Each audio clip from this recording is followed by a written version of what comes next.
Como harmonizar a minha vida com Deus? Esta é a mais importante de todas as perguntas.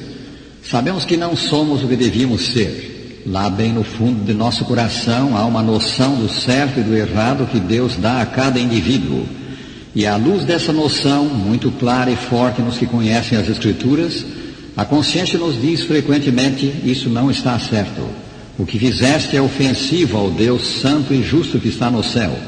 Ou, na linguagem das Escrituras, o que fizeste é pecado. Esta é a condição de todos. Ela nos vem do pai da raça. Quando Adão pecou, desenvolveu-se nele uma natureza contrária a Deus, inimiga da justiça e retidão. Essa natureza, escrava do pecado, passou a todos os homens e leva todos a pecar. O penhor da carne, escreveu São Paulo, é inimizade contra Deus, pois não está sujeito à lei de Deus, nem mesmo pode estar. Portanto, os que estão na carne não podem agradar a Deus. Romanos 8, 7 e 8.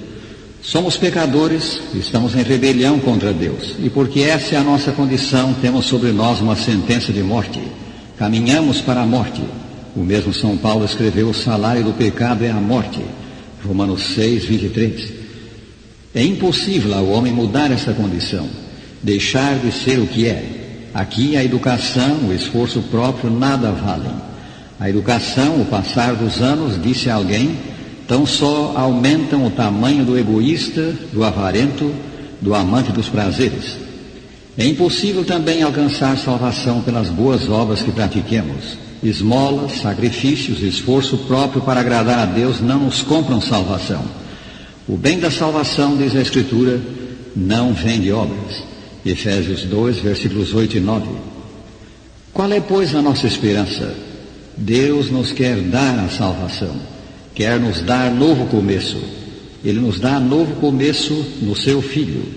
Se pela ofensa de um, Adão, e por meio de um só reinou a morte, muito mais os que recebem a abundância da graça e o dom da justiça reinarão em vida por meio de um só, a saber, Jesus Cristo. Romanos 5, 17. Notemos, o apóstolo fala aqui do dom da justiça, dádiva, presente da justiça. Deus nos quer dar, presentear o que nos falta, justiça. Mas como é isso possível? Fecha Deus os olhos ao pecado e declara o culpado inocente? Não. Se o fizesse, ele comprometeria a estabilidade do seu governo. Para poder salvar o homem, Deus castigou, puniu o pecado. Puniu em si mesmo, ou mais especificamente na pessoa do seu Filho. O Senhor fez cair sobre ele a iniquidade de nós todos. Isaías 53, 6. Cristo assumiu a nossa culpa. O inocente se fez culpado e recebeu o castigo que era nosso. Mas ele foi traspassado pelas nossas transgressões e moído pelas nossas iniquidades. O castigo que nos traz a paz estava sobre ele, e pelas suas pisaduras fomos sarados. Isaías 53, 5. Tendo o pecado sido castigado em Cristo, tendo a justiça sido satisfeita, Deus pode agora estender perdão ao pecador arrependido que aceita o sacrifício de seu Filho como feito em seu favor. Deus considera a morte de Jesus como se fosse a do que crê no Salvador. Ele cancela a dívida, perdoa os seus pecados. Cumpre-se para com tal pecador a promessa da Escritura: se confessarmos os nossos pecados, Ele é fiel e justo para nos perdoar os pecados e nos purificar de toda a injustiça. 1 São João 1, versículo 9. Na sua ação reabilitadora do homem, Deus faz uma obra completa. Lança todos os nossos pecados nas profundezas do mar. Miqueias 7, 19. Afasta de nós as nossas transgressões, quanto dista o Oriente do Ocidente. Salmo 103, 12. Apaga as nossas transgressões e dos nossos pecados não mais se lembra. Isaías 43, 25. Deus não só apaga os pecados que cometemos, Ele põe a nosso crédito a perfeição de seu Filho, a justiça de Cristo, e aparecemos diante dele como se nunca houvéssemos pecado. A condenação desaparece. Agora, pois, escreveu São Paulo, já nenhuma condenação há para os que estão em Cristo Jesus. Romanos 8, versículo 1. Ainda mais, Deus vai um passo além. Ele cria no homem uma nova mente, dá-lhe novo propósito, novo rumo, novo viver. E assim diz a Escritura: se alguém está em Cristo, é nova criatura. As coisas antigas passaram, eis que se fizeram novas. 2 Coríntios 5:17. Mediante o Espírito Santo, Cristo vem viver no coração, e a vida do crente torna-se mais e mais qual a vida do seu Salvador. Estou crucificado com Cristo, escreveu São Paulo, aludindo a essa experiência. Logo já não sou eu quem vive, mas Cristo vive em mim. Gálatas 2:19 e 20. Maravilhoso! A velha vida de pecado cessa. Já não sou eu, pecador, quem vive. Nova vida tem começo, a vida que Deus aprova. Cristo vive em mim. Assim, o que Cristo fez na cruz possibilitou-nos passar da condição de pecadores, inimigos de Deus, para a condição de filhos. Possibilitou-nos passar da morte para a vida.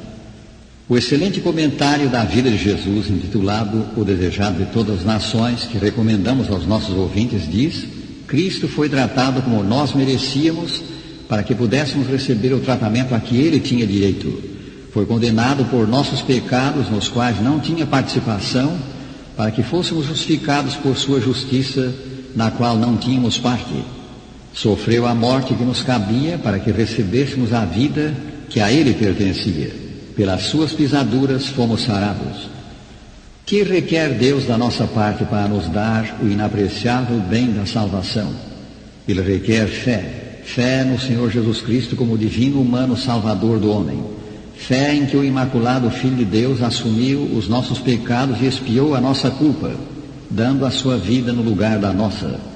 Esta é a segurança que nos dão as Escrituras, porque Deus amou ao mundo de tal maneira que deu o seu Filho unigênito, para que todo o que nele crê não pereça, mas tenha a vida eterna. São João 3,16. Quão admirável, meus amigos, para nos dar o maior dos bens, perdão, salvação, vida eterna. Deus não exige pagamento, sacrifício, boas obras. Ele pede fé, pede o que todos podem dar. Não que a fé tenha em si mesmo virtude salvadora. Jesus Cristo é quem salva, mas a fé se apropria dos seus méritos. Nas Escrituras, a justiça de Cristo, ou o bem da salvação, de uma nova vida, é comparada a uma pérola de grande valor. Para possuí-la, devemos preferir Cristo a tudo mais, sobrepô-lo a tudo mais. São dele mesmo as palavras: o reino dos céus é também semelhante a um que negocia e procura boas pérolas. E tendo achado uma pérola de grande valor, vendeu tudo o que possuía e a comprou. São Mateus 13, 45 e 46. Embora a salvação não possa ser comprada, pois, como vimos, é dádiva de Deus alcançada pela fé, não obstante ela custa tudo o que o homem tem, tudo o que ele tem de mal. Para obtê-la, devemos abrir mão de tudo o que nos impede de receber Cristo. Como fez São Paulo, que disse: mas o que para mim era lucro, a sua privilegiada posição no judaísmo, isto considerei perda por causa de Cristo. Sim, deveras considero tudo como perda, por causa da sublimidade do conhecimento de Cristo Jesus, meu Senhor, por amor do qual perdi todas as coisas e as considero como refúgio, para ganhar a Cristo e ser achado nele, não tendo justiça própria que procede da lei, senão a que é mediante a fé em Cristo, a justiça que procede de Deus baseada na fé. Filipenses 3, 7 a 9. Amigo, quanto estás disposto a renunciar por Cristo? Renuncia tudo e terás os infinitos bens do céu. Terás perdão e justificação e vida eterna. Deus te conceda dizer com o nosso cantor: prefiro Jesus aos bens do mundo.